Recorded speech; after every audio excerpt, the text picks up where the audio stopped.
Well, welcome back to another episode of Deer Season 22. Here we are in the final days of August. September is quickly approaching. We're actually going to flash back a couple weeks to whenever Perry goes down to that 80-acre farm. We put in a new food plot, and I just checked it a couple days ago, and those plants are looking great. Mark's down in Missouri, finding those target bucks for September 15th. I'm excited. I'm actually headed to Alberta with Corey Jarvis and Three Rivers Adventures tomorrow morning, first thing. Taylor's had some great encounters in Utah the last couple days, so we're excited. We're gonna be after them fuzzy horn mule deer. Just can't believe it's already here. This episode of DoD TV is brought to you by RTP Outdoors, home of the groundbreaking Groundbreaker 3-in-1 food plot implement.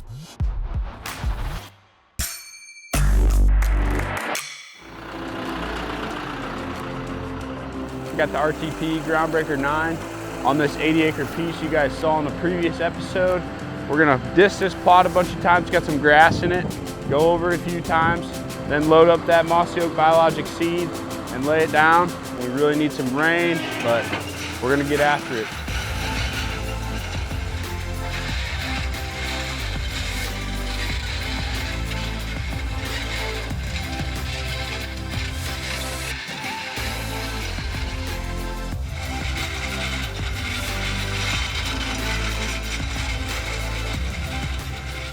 Well, you can see behind me, we brought the Groundbreaker 9 from RTP. That's a warm one today. We came into this brand new plot on this 80 acres that you guys saw on a previous Deer Season 22, and got the Groundbreaker out, pitched it real hard so that we get the discs to stick in the ground. This was a brand new plot. Dozer came in, dozed out for us, so it was pretty hard, but you can see behind me, I went over it twice and it discs up real nice. Our access is made for this plot. Bedding is very, very close by, and a lot of good history down here in this bottom. So last step, we're gonna throw some mossy oak BioLogic seed in it and a little seed coat, go over it one more time, and hopefully Mother Nature cooperates and gives us some rain, and we grow a beautiful food plot down here. It's gonna be a real special place.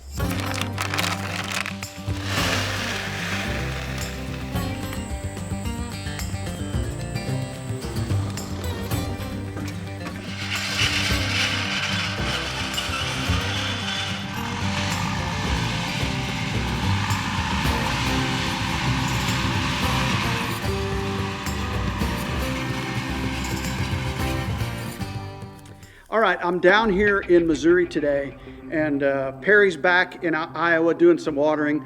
Wade's doing some replanting as well as some mowing down here in Missouri. I'm gonna go run some cameras, see what's going on. I'm also gonna add some cameras into some spots that I still need them. As Deer Season 22 continues to roll on, we're doing everything we can to prep for the season that's ahead and also try and beat the drought. I mean, we need rain in the worst way. That's why we're replanting a few fields. It's why Perry's watering, but I'm anxious to see what happens once we actually get into the field out west, where the drought's not quite as bad. Jared and Wade are going up to Alberta. Taylor's going to Utah. So probably the next episode you see after this one, we're actually going to be in the field hunting. Season's here. I can't believe it. Deer Season 22 rolling on. Out here checking germination on some of the plots that we no-tilled. So the process here, we came in, mowed it, sprayed it, and no-tilled it. And this germination isn't ridiculous. We've had so little rain, but there's still plants coming on. There's some that are up, and then others that are still coming. You can see some real small ones in here, like right there. So there's a few places that look real good and some places that don't look so good, but there's still some plants coming on. So hopefully we could top dress this, fill in a few gaps, and see how it looks in another week or two, but it's certainly not worth re-drilling based on what I can tell. And that's the thing with plots. It's one thing to go put them in the ground, but then you've got to check them. You got to know what your overall germination rate was. I think this is probably about a 60-70%. We're just not getting enough rain to push these plants up out of the ground. Everything gets tougher in a drought. Everything.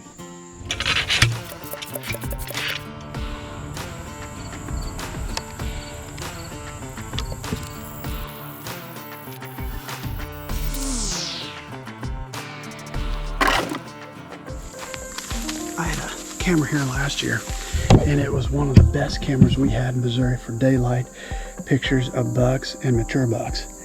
I didn't get it out as early last year as I am this year because I want to get a full picture of what's going on here in September as well. So we'll eventually have something down in here, either in the form of a set or a plot or something, but where it's really a groovy little spot where a bunch of different draws come together. So we'll see how it does here through September, and I know it's going to be good in October and November again.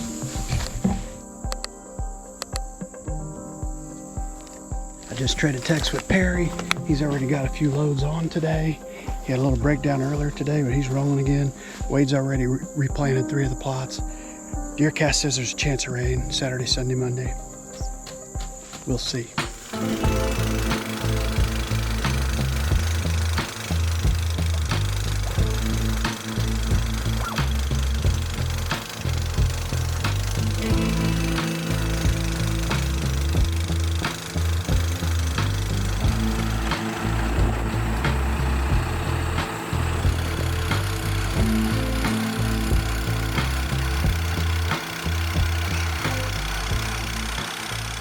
Well, today's August 27th, I believe.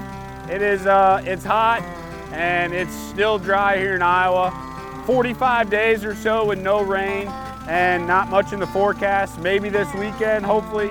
But you can see behind me, we got the water set up, filling up a tank of water, and we've been watering plots pretty heavy this past week.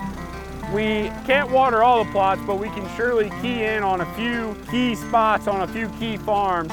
So lately, the green fields I've been watering this past week are right around a ½ acre. Well, this is a 1,600 gallon tank.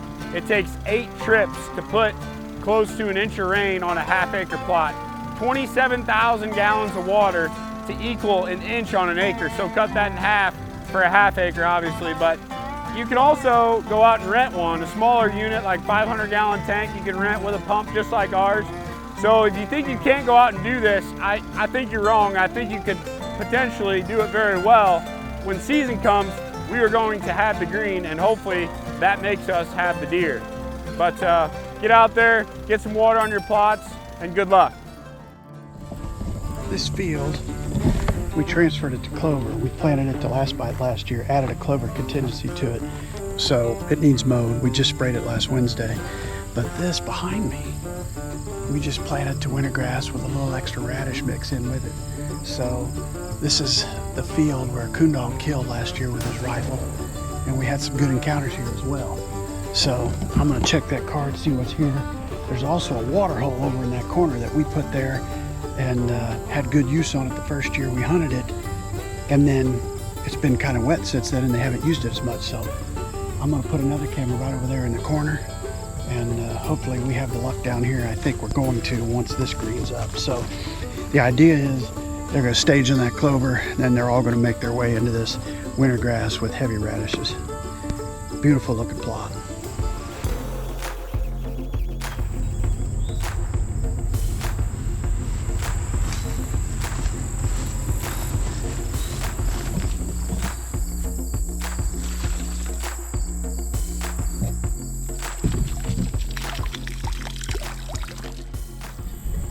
All right, I added several bottles of the Oasis. Hopefully it'll give the deer a little boost as we try to beat EHD this year. I'm in Harrison County, Missouri, so what I did is totally legal. All I did was add a few minerals to my watering holes, so hopefully it helps a few deer. Lots of things going on the farm. Cameras, planting, watering, praying for rain. Matt and Tim have been getting a little bit more rain. Their plots are in better shape than ours. Let's see what they've got in store, and let's see how they're going to check those cameras this year. Precipitation dictates so much of your whitetail season, and the radar and rain gauge tools and DeerCast maps pinpoint crucial weather data to your exact hunting spots, with detailed forecasts, wind breakdowns, rainfall totals, and more. Prep, predict, and pursue with DeerCast. All right, so we're here at the Drury Studios today. I have my podcast co-host Tim Kjellesvik with me, and we're sitting in front of a brand new e-bike from Rouge Ridge. So the cool thing about this, I plan on using the Rouge Ridge to go put out some cameras here in the next week or so. We have another Rouge Ridge e-bike here. It's the RF 750, the bottomland bike, as we call it. Yeah. And this one's a little bit of a beefier model. Yeah, so this thing, it weighs in at 66 pounds, but what you get for that is you get a 60-mile range on this thing. and you get a top speed of 30 miles an hour. So you can get in, get out quickly without a large noise profile. And it's really like the best way to be stealthy when you're doing your summer scouting. Yeah, so it's gonna come in clutch for us here in the next week. I look forward to seeing you put it together. So let's go ahead and build this baby and see what we got. All right, I look forward to seeing what Tim can put together. So let's go ahead and start opening up the RG1000.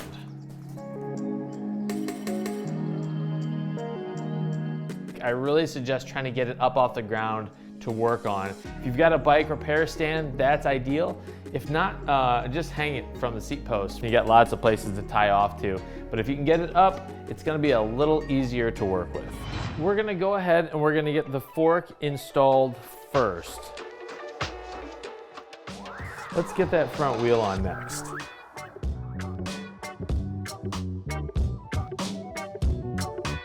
There we go. All right, we got a two-wheeler. All right, well, let's get to the brains of this whole system here, and that's the Bafang monitor up front that will show you your speed, your battery life, all that kind of good stuff. We're gonna mount it dead center here on the handlebars. As a whitetail hunter, I know you've got a lot of gear to take with you, so the rack is a really slick aspect. So we're gonna go ahead and remove these bolts on the frame, and then we'll match them up with the struts on this rack, and we will get it installed. Well, there you go, from box to built, the RG1000 sits before you. This is a beast of a machine, man. Were there any surprises that the viewers need to know about, or anything that surprised you going into the build? Well, because the bike is around 66 pounds, it requires either a repair stand or hang it up or have another set of hands to help you get it all together. The other thing is the fork. So making sure the fork, each side aligns with the axle is probably the most tricky part of the whole build, but otherwise everything kind of makes sense. Charge it up, we're good to go. Now, back to deer season 22.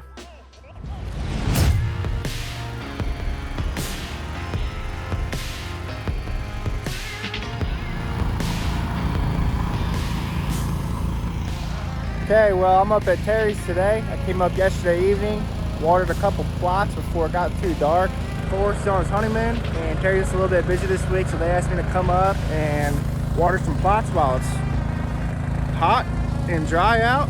So I'm gonna get 2 plots watered tonight.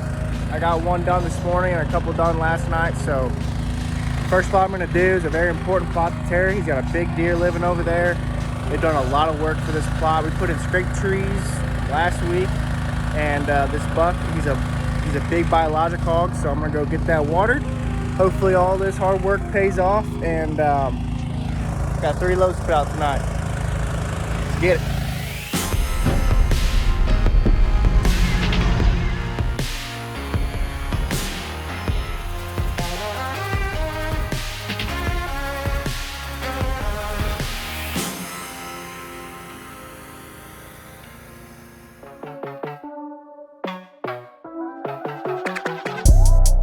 The plan for today, we're a couple weeks out from the season here in Missouri, and I need to still get out some of my cameras, some of my cell cameras.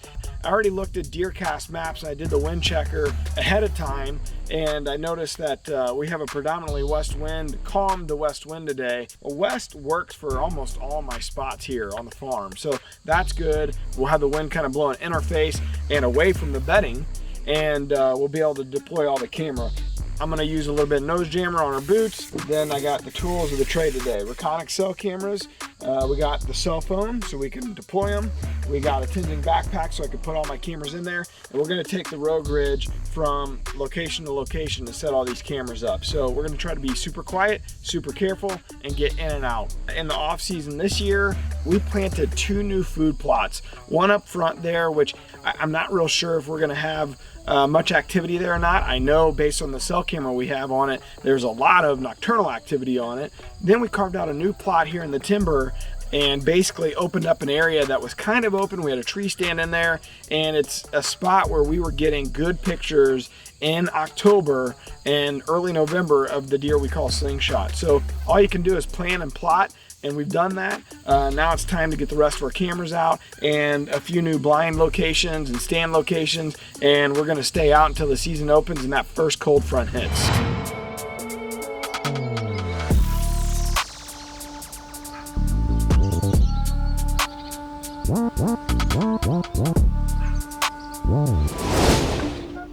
Back here in the timber like this, the ground, it's not great, so we've lined it heavy, we fertilized it. Hopefully that'll help. You see the growth. I mean, this is we've only planted it, I think, about 10 days ago. So let's see how much rain I got back here. Shack plot. August 15th is when it was planted. We got 0.93 inches back here since we planted it. In 10 days, less than an inch of rain. What kind of growth we got on basically a little timber plot, a little hidey-hole food plot. So in general, I have high hopes on this being a little killing food plot for us. Little hidey-hole killer.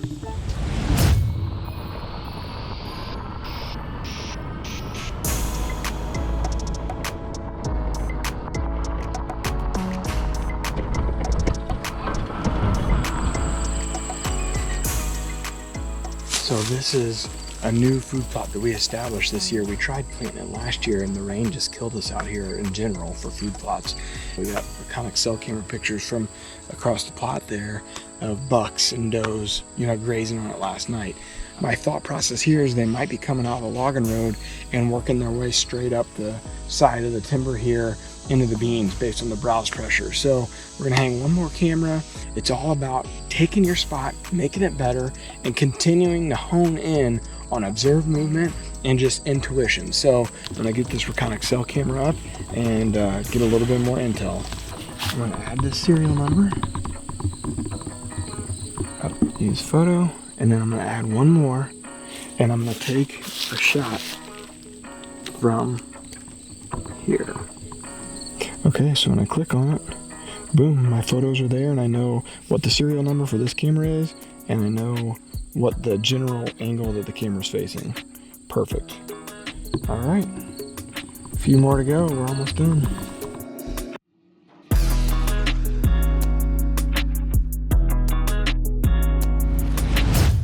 Next up for us out here, we need to do a little bit of work with our blinds and replacing them and hanging a few more sets. Running out of time though, so we got to get that in quick. We're rolling into September and we're one step closer to fall. Taylor's out in Utah mule deer hunting. Wade and Jared are up there for a Bow Madness episode with Corey Jarvis and Three Rivers Adventures. So pretty soon here, we're gonna see all the kills rolling in, and then we're off and running. We're adding new videos every week, so make sure to click that subscribe button and check out all of our amazing content. This episode of DoD TV was brought to you by MOTV. For full episodes of 13 and all of our Outdoor Channel content, head over to the MOTV app and view it today.